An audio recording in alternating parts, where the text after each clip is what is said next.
Have you ever seen land of 1.5 million naira in Lagos and wondered why it's so cheap? What if I told you buying cheap land has sent a lot of people to court for 10 years? Welcome to the Property Smart Podcast, where we help you to buy once and buy right. Whether you are in Nigeria or diaspora, this episode will save you millions.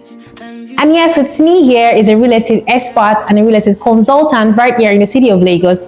Here is Miss Ichizuna Chuku. Thank you for joining us on this segment. Thanks for having me here. Is family land always bad? Because we hear don't buy land from family, people like to buy land from family members or don't want to buy from an estate or something. Do you think it's a good decision they're making? No, it's not bad, but it's risky when done without a proper consent.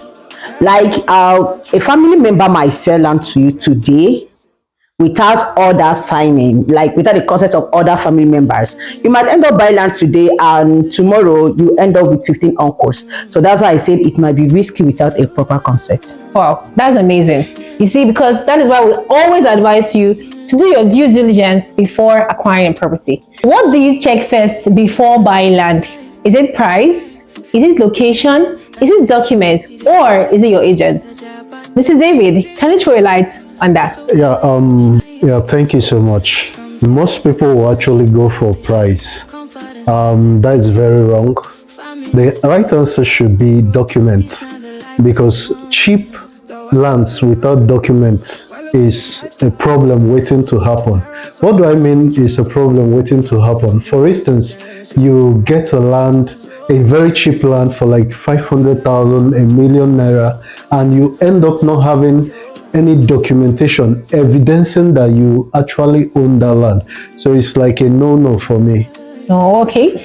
Thank you so much, Mr. David. All right, we're moving on to the next question. All right, so when someone says a land is freehold, what does that actually mean? Because someone say I have freehold documents to this land, so I'm the owner. Does that mean full ownership, or the person has ownership of that property? Over to you, Mr. David.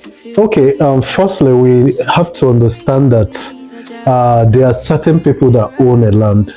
Land can be owned by the government, can be owned by an individual, can be owned by a community or a private person.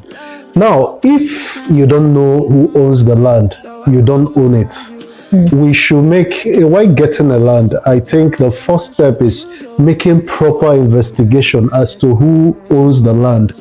Not only who owns the land, are the documents intact. These are the steps you should take before getting a land.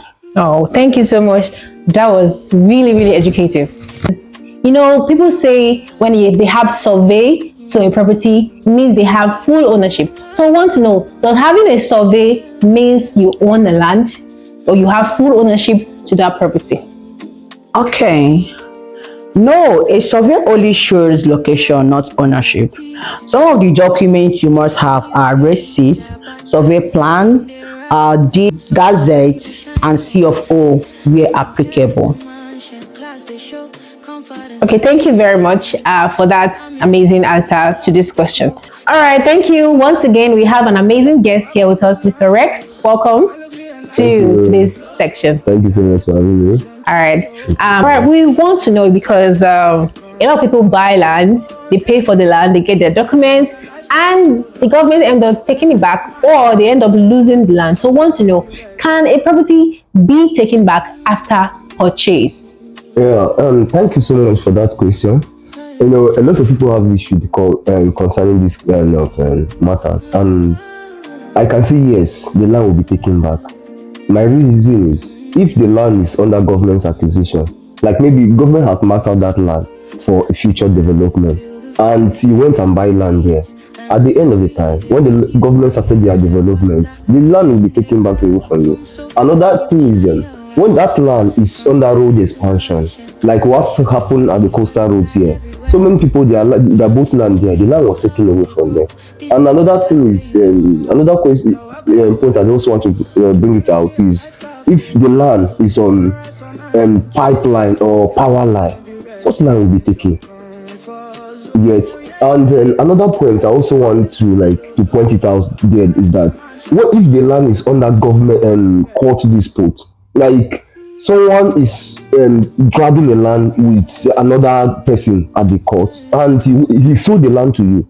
At the end, if he loses that land automatically will be taken away from you. So in buying a land, we should check these details before we purchase a land, so that we shouldn't have any issue in the future. Thank you. Thank you, Mr. Rex. Thank you for that deep education to let people out there, especially those in diaspora, know this before buying land. As you know, in Nigeria, land does not forgive ignorance. Right. Thank you so much. All right. So, what should a smart buyer do before making payment or purchase for a property in Lagos or any part of Nigeria?